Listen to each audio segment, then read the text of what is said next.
بزار اور ترمذی میں حضرت عبداللہ ابن مسعود سے نبی ایک وسلم کا یہ ارشاد نقل ہوا ہے، ان المرأۃ عورۃ، عورت چھپا کر رکھنے کی چیز ہے۔ ان المرأۃ عورۃ فاذا خرجت، جب وہ گھر سے نکلتی ہے، استشرفها شیطان، اب شیطان جو ہے اس کو تاک میں رکھتا ہے۔ واقرب ما تکون بروحۃ ربها وهي فی قعر بیتها، وہ اپنے رب کی رحمت سے قریب ترین ہوتی ہے جبکہ اپنے گھر کے بھی کسی اندرونی حصے۔ اسی لیے فرمایا مردوں کے لیے مسجد میں نماز افضل 28 گنا، اور عورت کے لیے گھر کی نماز مسجد سے افضل، گھر کے صحن کی مسجد سے افضل، دالان کی صحن سے افضل، کمرے میں اس سے افضل، اور کمرے کی کوئی بغلی کوٹھڑی ہے تو اس میں سب سے افضل۔ یہ احادیث نبی صلی اللہ علیہ وسلم۔ عبداللہ ابن احمد ابن حنبل نے زوائد الزہد میں اور ابن ابی شیبہ نے ابن سعد نے اپنی کتابوں میں مسروق کی روایت نقل کی ہے کہ حضرت عائشہ جب تلاوت قرآن کرتے ہوئے اس آیت پر پہنچتی تھی وَقَرْنَ فِي بُيُوتِكُنَّ، تو بے اختیار رو پڑتی تھی۔ قرآن کہتے ہیں اپنے گھروں میں رہو۔ حضرت عائشہ نے شہادت عثمان کے بعد باہر نکل کر لشکر کی قیادت، پھر ساری عمر افسوس تھا کہ میں نے غلط کیا۔ حافظ ابو بکر بزار حضرت انس سے روایت کرتے ہیں کہ عورتوں نے حضور سے عرض کیا کہ ساری فضیلت تو مرد لوٹ کے لے گئے، وہ جہاد کرتے ہیں، خدا کی راہ میں بڑے بڑے کام کرتے ہیں، ہم کیا عمل کریں کہ ہمیں بھی مجاہدین کے برابر اجر مل سکے؟ جواب میں آپ نے فرمایا من قعدت منکن فی بیتہا فإنہا تدرک عمل المجاہدین، تم میں سے جو شخص اپنے گھر میں بیٹھی رہے گی وہ مجاہدین کا اجر حاصل کرے۔ یہ ایک ہوا کا رخ ہے، بتایا جا رہا ہے، یہ نظام ہے جس کو اس شکل میں دیا جا رہا ہے۔ اب آئیے سورہ نور کی طرف۔ یا ایھا الذین آمنوا لا تدخلوا بیوتا غیر بیوتکم حتی تستأنسوا وتسلموا علی اہلہا ذالکم خیر لکم لعلکم تذکرون۔ اہل ایمان مت ہرگز مت داخل ہو اپنے گھروں کے علاوہ کسی اور گھر میں جب تک کہ تم ان کے ساتھ مانوس نہ ہو جاؤ، اذن نہ لے لو، ان پر سلام نہ کرو، یہی تمہارے لیے خیر بہتر ہے۔ اس کے بعد تفصیل آئی ہے، اس میں میں اس وقت نہیں جا رہا۔ اور جو لوگ اس پر عمل نہیں کرتے ان کے بارے میں قرآن مجید کیا کچھ، حضور کیا کچھ فرما رہے ہیں یہ آپ سن لیجیے، بہت سخت احکام۔ عن ابی ہریرہ رضی اللہ عنہ ان رسول اللہ صلی اللہ علیہ وسلم قال لو ان امرأ اطلع علیک بغیر اذن فخذفته بحشاة ففقعت عینہ ما کان علیک من جناح، متفق علیہ، بخاری اور مسلم دونوں کی ہے۔ اگر کوئی شخص تمہارے گھر میں بغیر اجازت کے داخل ہو جائے اور تم اس کی سزا کے طور پر اس پر کنکریاں پھینکو اور اس کی آنکھ پھوٹ جائے کنکری سے تو تم پر کوئی گناہ نہیں۔ بغیر اجازت کے گھر میں آ گیا ہے، بغیر اذن کے، بغیر استئذان کے کنکریاں مارو اور کنکری سے آنکھ پھوٹ جائے، فما کان علیک من جناح، کوئی حرج نہیں۔ اب آ رہی ہے اصل آیت، قل للمؤمنین یغضوا من ابصارهم ویحفظوا فروجهم ذلک ازکی لهم ان اللہ خبیر ما یصنعون وقل للمؤمنات یغضضن من ابصارهن ویحفظن فروجهن ولا یبدین زینتهن الا ما ظہر منها وَلْيَضْرِبْنَ بِخُمُرِهِنَّ عَلَى جُيُوبِهِنَّ وَلَا يُبْدِينَ زِينَتَهُنَّ إِلَّا لِبُعُولَتِهِنَّ أَوْ آبَائِهِنَّ أَوْ آبَاءِ بُعُولَتِهِنَّ أَوْ أَبْنَائِهِنَّ أَوْ أَبْنَاءِ بُعُولَتِهِنَّ أَوْ إِخْوَانِهِنَّ أَوْ بَنِي إِخْوَانِهِنَّ أَوْ بَنِي أَخَوَاتِهِنَّ أَوْ نِسَائِهِنَّ أَوْ مَا مَلَكَتْ أَيْمَانُهُنَّ أَوِ التَّابِعِينَ غَيْرِ أُولِي الْإِرْبَةِ مِنَ الرِّجَالِ أَوِ الطَّفْلِ الَّذِينَ لَا يَظْهَرُوا عَلَى عَوْرَاتِ النِّسَاءِ وَلَا يَضْرِبْنَ بِأَرْجُلِهِنَّ لِيُعْلَمَ مَا يُخْفِينَ مِنْ زِينَتِهِنَّ وَتُوبُوا إِلَى اللَّهِ جَمِيعًا أَيُّهَا الْمُؤْمِنُونَ لَعَلَّكُمْ تُفْلِحُونَ۔ یہ لمبی آیت ہے۔ اہل ایمان، اے نبی کہہ دیجئے اہل ایمان مردوں سے اپنی نگاہیں نیچی رکھا کریں، اور اپنی شرمگاہوں کی حفاظت کریں، یہی ان کے لیے زیادہ پاکیزہ عمل ہے۔ ان اللہ خبیر بما یصنعون، اور جو کچھ وہ کر رہے ہیں اللہ اس سے واقف ہے۔ وَقُلْ لِلْمُؤْمِنَاتِ يَغْضُضْنَ مِنْ أَبْصَارِهِنَّ، اور مومن عورتوں سے بھی کہہ دیجئے کہ وہ اپنی نگاہیں جو ہے نیچی رکھا کریں، وَيَحْفَظْنَ فُرُوجَهُنَّ، اپنی شرمگاہوں کی حفاظت کریں، وَلَا يُبْدِينَ زِينَتَهُنَّ إِلَّا مَا ظَهَرَ مِنْهَا، اور اپنی زینت کو ظاہر نہ کیا کریں سوائے اس کے کہ جو بالکل ظاہر ہو جائے۔ قُلْ لِلْمُؤْمِنِينَ يَغُضُّوا مِنْ أَبْصَارِهِمْ وَيَحْفَظُوا فُرُوجَهُمْ ذَلِكَ أَزْكَىٰ لَهُمْ إِنَّ اللَّهَ خَبِيرٌ بِمَا يَصْنَعُونَ۔ نوٹ کر لیجئے کہ یہ کہاں ہو رہا ہے؟ گھر میں داخلے کے بعد، گھر میں داخلہ اجازت سے، اور داخلہ ہوگا صرف محرموں کا، گھر کے اندر جو ہے وہ نامحرم تو نہیں آئے گا، یہ میں آگے بیان کر رہا ہوں۔ وَقُلْ لِلْمُؤْمِنَاتِ يَغْضُضْنَ مِنْ أَبْصَارِهِنَّ وَيَحْفَظْنَ مِنْ فُرُوجِهِنَّ، اور کہہ دیجئے مومن عورتوں سے بھی کہ وہ بھی اپنی نگاہیں جھکا کر رکھیں اور اپنی شرمگاہوں کی حفاظت کریں۔ وَلَا يُبْدِينَ زِينَتَهُنَّ إِلَّا مَا ظَهَرَ مِنْهَا، محرموں سے پردہ کیا ہے؟ محرموں سے، اس کا نام ستر ہے۔ عورت کا پورا جسم ستر ہے سوائے چہرے کی ٹکیا اور یہ ہاتھ اور یہ پاؤں، بس۔ کیا مطلب ہے؟ بھائی بھی نہیں دیکھ سکتا بہن کے جسم کا کوئی اور حصہ، باپ بھی نہیں دیکھ سکتا بیٹی کے جسم کا کوئی حصہ، یہ ستر ہے، ستر محرموں سے پردہ ہے۔ وَلْيَضْرِبْنَ بِخُمُرِهِنَّ عَلَىٰ جُيُوبِهِنَّ، یہ بھی گھر کے اندر کی بات ہو رہی ہے، کیونکہ میں پہلے بتا چکا ہوں جلباب ہوتا تھا جب گھر سے باہر نکلتی تھی عورت، تو وہ اپنی چادر لپیٹتی تھی، اپنے چہرہ نہیں ڈھانپتی تھی، صرف چہرے کا حکم دیا گیا اس کے ضمن میں۔ وہ سورہ عذاب کی آیت ہے، وہ رہ گئی، میں بیان کروں گا۔ اور خمار اوڑھنی ہوتی تھی جو گھر میں اوڑھتی تھی، گھر میں ظاہر بات ہے کہ جلباب تو نہیں لیا جا سکتا، آخر گھر کا کام کاج کرنا ہے، ہلکی سی اوڑھنی وہ گھر میں، لیکن فرمایا وَلْيَضْرِبْنَ بِخُمُرِهِنَّ عَلَىٰ جُيُوبِهِنَّ، اور انہیں چاہیے کہ اپنی اوڑھیوں کے، بکل اوڑھنیوں کے اپنے سینوں کے اوپر، گریبانوں کے اوپر بھی مار لیا کریں۔ اب اس کے بعد فرمایا وَلَا يُبْدِينَ زِينَتَهُنَّ إِلَّا لِبُعُولَتِهِنَّ، اب یہاں یہ زینت کا لفظ آ رہا ہے چہرے کے، اور چہرے ہی میں کچھ سنگھار بھی ہوتا ہے۔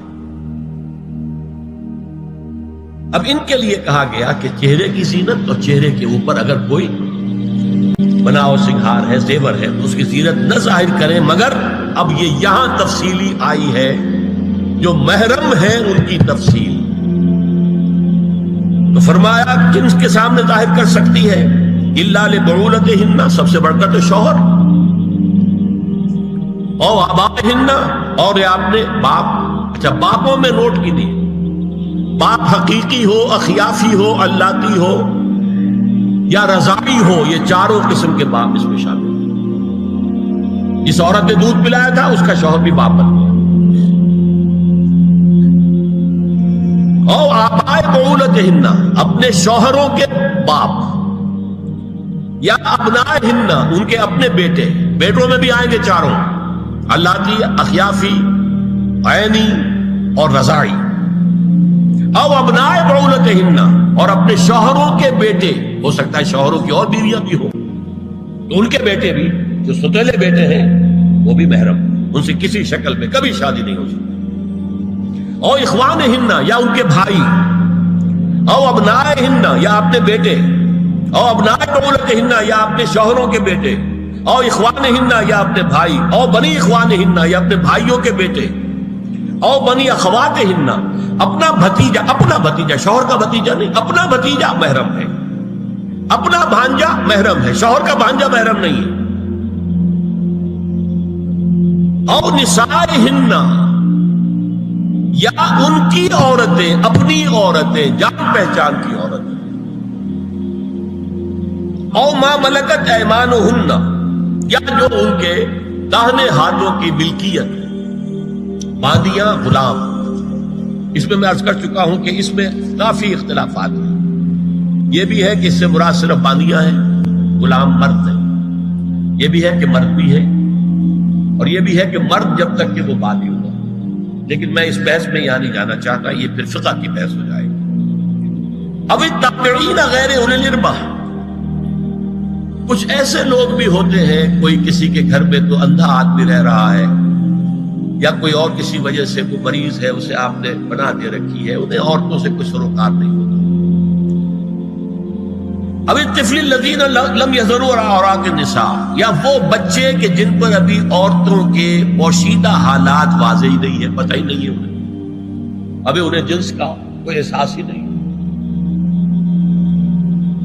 یہ ہے فہرست جو دی گئی ہے کہ جن کے سامنے عورت کھلے چہرے کے ساتھ اور اپنی جو اضافی زینت بھی ہو، کوئی زیور وغیرہ یا کوئی بھی سرما وغیرہ ڈالا ہوا ہے یا کوئی سرخی کو لگائی ہے معمولی سی، اس کے ساتھ آ سکتی ہے، اور یہ وہ رشتے ہیں کہ جن سے کسی حالت میں بھی نکاح نہیں ہوتی۔ آگے سنیے، وَلَا يَضْرِبْنَ بِأَرْجُلِهِنَّ لِيُعْلَمَ مَا يُخْفِينَ مِنْ زِينَتِهِنَّ، اور چلتے ہوئے اپنے پاؤں زور سے نہ مارے کہ ان کی زینت ظاہر ہو جائے۔ اگر کوئی پازیب پہنی ہوئی ہے، کوئی جھنجھنو وغیرہ ہے، تو اب اگر پاؤں مار کر چلے گی تو خواہ ذہن جائے گا بیٹھے ہوئے کا کہ کوئی خاتون جا رہی ہے۔ یہاں تک اس کے علاوہ یہ بھی ہے، تعطر کے بارے میں فرمایا ہے کہ اگر عطر لگا کر کوئی عورت گھر سے نکلی ہے، اذا استعارت المرأة فمرت على القوم ليجدوا ريحها فهي كذا وكذا قال قولا شديدا۔ اس ابو داؤد کی روایت حضور نے فرمایا جب کوئی عورت عطر لگا کر، خوشبو لگا کر نکلتی ہے کہ لوگ اس کی خوشبو سونگیں یا اس کو اوپر مطلع ہو جائیں تو ایسی ہے ایسی ہے، بہت سخت الفاظ حضور نے استعمال کیے کہ جس کو راوی نے نقل نہیں کیا۔ عورت کے لیے خوشبو، عورت کی آواز کا پردہ ہے۔ اب دیکھیے کس حد تک نماز میں اس وقت عورتیں بھی شریک ہوتی تھی، اگرچہ حضور نے فرمایا مردوں کی صف بہترین سب سے آگے والی ہے اور سب سے بری صف سب سے پیچھے ہے، کیونکہ اس کے پیچھے پھر عورتوں کی صف ہوتی تھی، اور عورتوں کے لیے سب سے اچھی صف سب سے پچھلی والی ہے اور سب سے بری سب سے آگے والی ہے۔ سب سے آگے والوں کے سامنے پھر مرد ہوتے تھے، ان کی پشت ہوتی تھی۔ تو اسی طریقے سے اگر غلطی کی ہے تو مرد جو ہے کہے گا سبحان اللہ، امام سے غلطی ہو گئی ہے، مرد کیا کہے گا؟ سبحان اللہ۔ عورت کیا کرے گی؟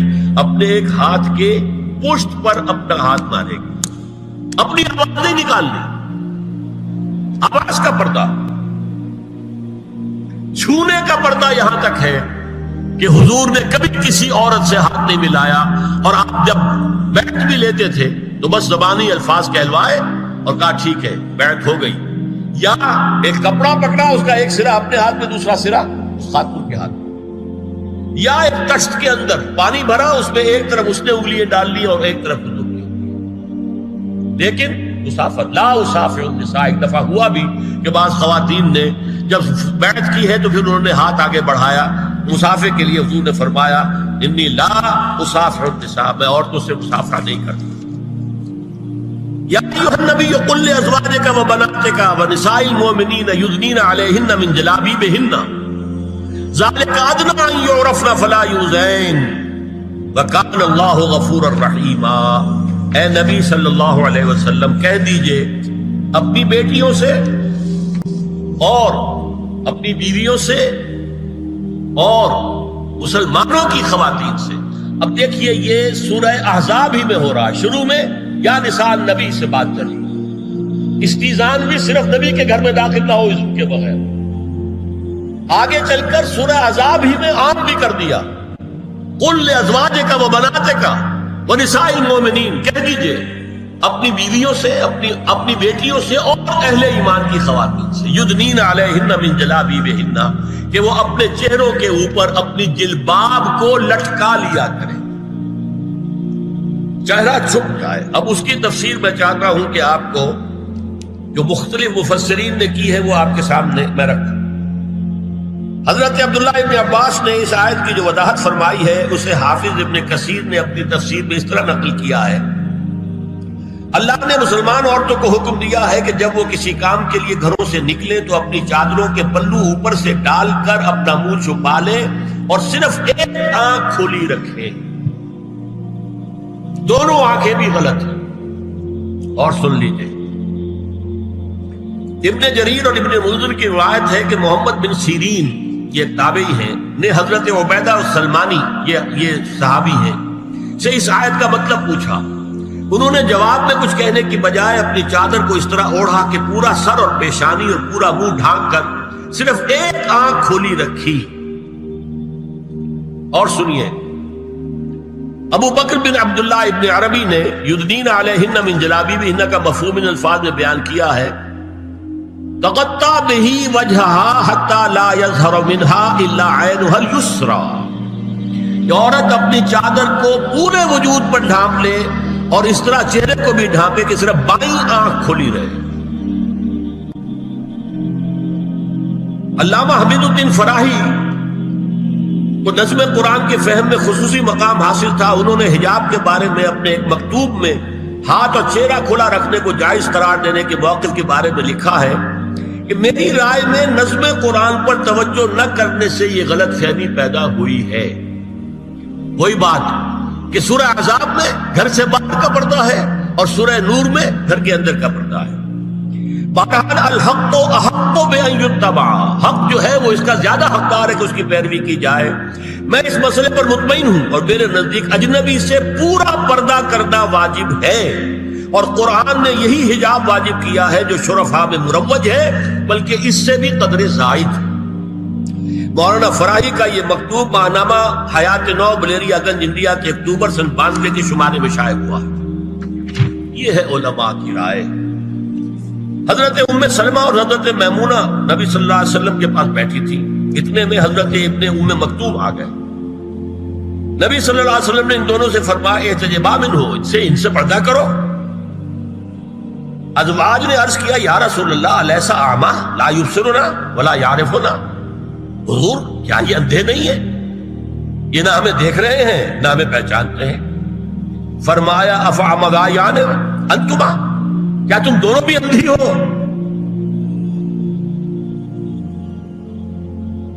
الا تبصران ہی، کیا تم نہیں دیکھ رہی ان کو؟ حضرت ام سلمہ تصریح کرتی ہیں ذالک بعد ان امر بالحجاب، یہ جب حجاب کا حکم آ گیا تھا تب حضور نے پھر یہ حکم دیا۔ اس کی وجہ کیا تھی؟ حضرت عبداللہ ابن مکتوم کا گھر میں آنا جانا تھا، تو اگرچہ اندھے ہیں لیکن یہ کہ یہ بار بار کا آنا جانا اس سے فتنے کا ایک دروازہ کھل سکتا، اس دروازے کو بند کر دیا گیا۔ حضرت عائشہ کے پاس ایک نابینا آیا تو انہوں نے اسے پردہ کیا، کہا گیا کہ آپ اس سے پردہ کیوں کرتی ہیں، یہ تو آپ کو نہیں دیکھ سکتا۔ جواب میں حضرت ام المومنین نے فرمایا لیکنی انظر الیہ، میں تو اسے دیکھ رہی ہوں نا، اور مرد کو دیکھے۔ البتہ یہ کہ عام حالات میں آپ بازار میں چل رہے ہیں، عورت جا رہی ہے، کوئی سوق باہر نکلنا پڑا ہے، تو اس حالت میں اگر وہ مرد کو دیکھتی ہے تو اس میں در حقیقت وہ فتنہ نہیں ہے کہ جو گھر میں آنے جانے والے لوگ۔ اب ایک آخری مسئلہ ہے، دو حدیثیں ایسی ہیں جو میری گفتگو کے خلاف جاتی ہیں اور میں دیانت کا تقاضا سمجھتا ہوں کہ وہ بھی آپ کے سامنے بیان کروں۔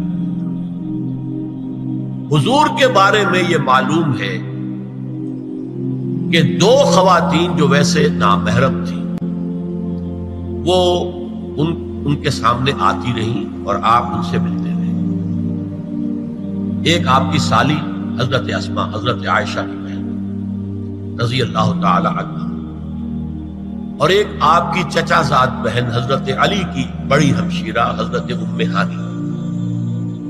یہ میں حدیث آپ کو سنا رہا ہوں۔ بکثرت احادیث سے ثابت ہے کہ حضرت اسماء بنت ابی بکر آپ کے سامنے ہوتی تھی اور آخر وقت تک آپ کے اور ان کے درمیان چہرے اور ہاتھوں کی حد تک کوئی پردہ نہ تھا۔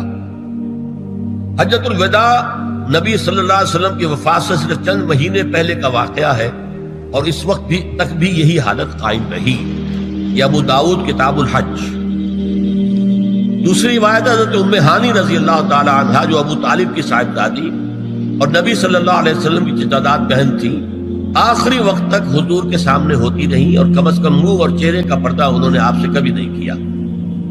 فتح مکہ کے موقع کا ایک واقعہ وہ خود بیان کرتی ہیں جس سے اس کا ثبوت ملتا ہے۔ یہ ابو داؤد کی روایت ہے۔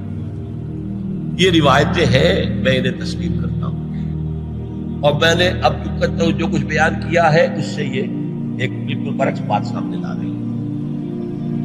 اب یہ ہے کہ یا تو ہم ان دو حدیثوں کو اصل مان کر باقی ساری حدیثیں جو ہیں ان کو ختم کریں۔ میں تو آپ کو سنا نہیں سکا، میرے پاس تو بہت زیادہ حدیثوں کا مواد تھا۔ چہرے کے پردے کے لیے حدیثیں، استیزان کے لیے کتنی حدیثیں ہیں، چہرے کے پردے کے بارے میں بہت زیادہ حدیثیں ہیں۔ حضرت ام خلاد ایک خاتون تھی، ان کا بیٹا ایک غزوے میں شہید ہو گیا، وہ اس کے بارے میں کچھ پوچھنے کے لیے حضور کے پاس آئی، صحابہ بیٹھے ہوئے تھے، انہوں نے نقاب ڈالا ہوا تھا، منتقبۃ، نقاب کا لفظ بھی حدیث میں موجود ہے۔ اور یہ لوگ کہتے ہیں نقاب تو جو ہے یہ بعد کی پیداوار ہے، یہ لفظ کوئی ہے ہی نہیں۔ حجاب کا لفظ قرآن میں ہے، جلباب کا لفظ قرآن میں ہے، خمار کا ذکر قرآن میں ہے، اور یہ منتقبۃ نقاب ڈالی۔ لوگوں نے کہا عجیب عورت ہے یہ، اس کا بچہ شہید ہو گیا ہے، مطلب یہ کہ سخت صدمے کی کیفیت، اور یہ اس وقت بھی اس نے نقاب ڈالی ہوئی ہے۔ تو انہوں نے جواب دیا ان ارزو ابنی لا ارزو حیائی، میں نے بیٹا کھویا ہے، اپنی حیا نہیں کھوئی ہے۔